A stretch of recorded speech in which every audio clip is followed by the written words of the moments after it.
नमस्कार।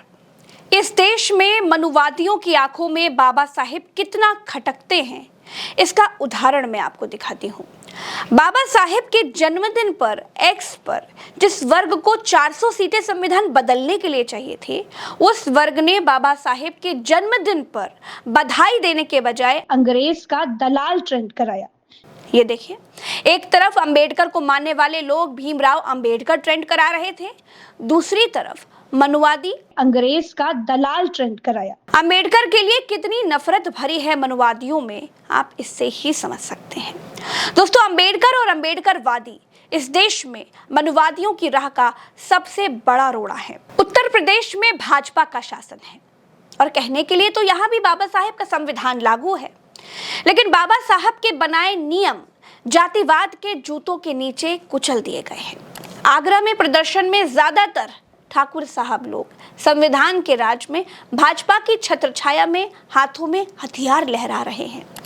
इसी उत्तर प्रदेश में कोई विपक्षी नेता किसी घटना पर पीड़ित के घर नहीं जा सकता, कोई संभल नहीं जा सकता था, कोई हाथरस नहीं जा सकता था, लेकिन ये भीड़ हाथ में हथियार लेकर राजस्थान से, दिल्ली से, उत्तराखंड से और हरियाणा से आई हुई है। संविधान के राज में हाथ में हथियार और तलवार लहराना अपराध है। अब ना तो अंग्रेज हैं, ना तो मुगल हैं, ना तो औरंगजेब हैं, अब ना तो बाबर है और ना ही सिकंदर है। फिर भी करनी सेना, ये लोग आंदोलन के नाम पर सड़कों पर तलवार और बंदूक लहराकर आखिर किसे डरा रहे हैं? एक दलित सांसद रामजी लाल सुमन को।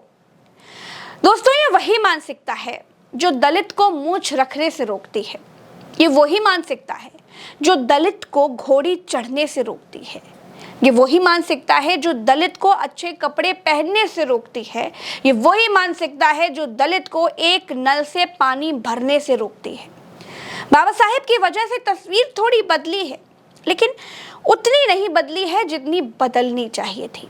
आज भी बाबा साहेब के संविधान के होते हुए भी ये लोग चुने हुए दलित सांसद के घर पर हमला करते हैं। पूर्व मुख्यमंत्री अखिलेश यादव को जान से मारने की धमकी देते हैं। चुने हुए सांसद अखिलेश यादव को गालियां देते हैं, खुलेआम हथियार लहराते हैं और पुलिस तमाशा देखती है। सरकार धृतराष्ट्र बन जाती है। अंबेडकर का संविधान इन गुंडों का आज भी कुछ नहीं कर पा रहा है। मुसलमान इस तरह से सड़क पर हथियार नहीं लहरा सकते, पिछड़े इस तरह से प्रदर्शन नहीं कर सकते, दलित इस तरह से हथियारबाजी नहीं कर सकते।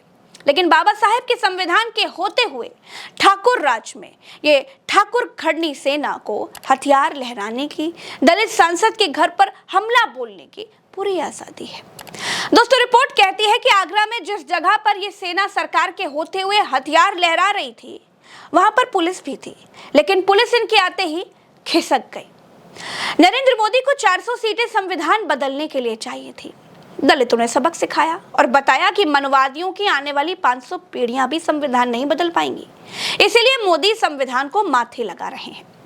अंबेडकर अंबेडकर करते हो, इतना नाम अगर भगवान का जपते तो 100 बार स्वर्ग मिल जाता।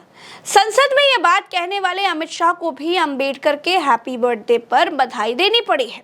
इस देश में जिसे पैर से पैदा हुआ बताया गया, जिस दलित समाज को इंसान भी नहीं समझा गया, ये उसकी एकता का ही कमाल है कि 100 बार स्वर्ग दिलाने वालों को अंबेडकर के आगे नतमस्तक होना पड़ा। सच की बहुत छोटी सी सिपाही प्रज्ञा मिश्रा की तरफ से बाबा साहेब भीमराव अंबेडकर जी को जन्मदिन की बहुत बहुत बधाई।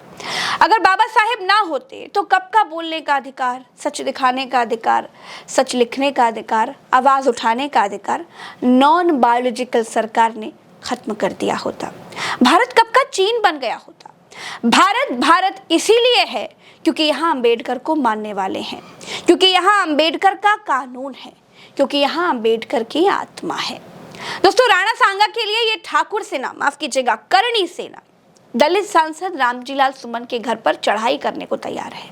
उन राणा सांगा की पत्नी ने मुगल आक्रमणकारी हुमायूं को अपना भाई मानकर मदद मांगी थी।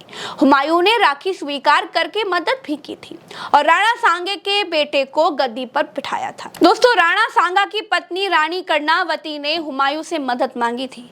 यह घटना राणा सांगा की मृत्यु यानी 1528 के बाद की है, जब रानी कर्णावती अपने पुत्र विक्रमादित्य के संरक्षक के रूप में चित्तौड़ का शासन संभाल रही थी।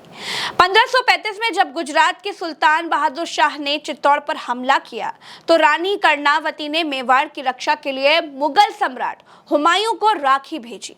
ये राखी भेजने का काम प्रतीकात्मक संदेश था, जिसमें उन्होंने हुमायूं को अपना भाई मानकर चित्तौड़ की रक्षा के लिए सहायता मांगी थी। हुमायूं ने राखी के सम्मान में चित्तौड़ की ओर कूच किया, लेकिन वो समय पर नहीं पहुंच पाए और चित्तौड़ में रानी कर्णावती और अन्य राजपूत महिलाओं को जौहर करना पड़ा।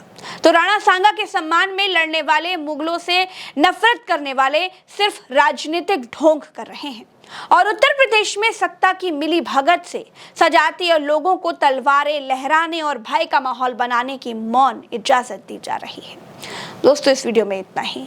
जय भीम। दोस्तों, वीडियो पूरा देखने के लिए आपका बहुत बहुत शुक्रिया। आप उल्टा चश्मा यूसी को मेरे बिना कहे इतना प्यार देते हैं, वीडियोस को ट्रेंडिंग में रखते हैं, लोगों से सब्सक्राइब भी करवाते हैं, उसके लिए आप लोगों का तहे दिल से शुक्रिया। एक बात आज मैं कहना चाहती हूँ, आप लोग कमेंट में अपनी बात रखा कीजिए, क्योंकि आपकी बात का, आपकी राय का भी सामने आना बहुत ज़रूरी है। सिर्फ प्रज्ञा मिश्रा को सुनिए मत, अपनी भी कुछ कहिए। मैं आपके कमेंट पढ़ती हूँ, समाज क्या सोच रहा है वो समझने की कोशिश करती रहती हूँ, आपके विचारों से जुड़ना चाहती हूँ, इसीलिए सार्थक कमेंट ज़रूर कीजिए। चलते हैं, राम राम, दुआ सलाम, जय हिंद।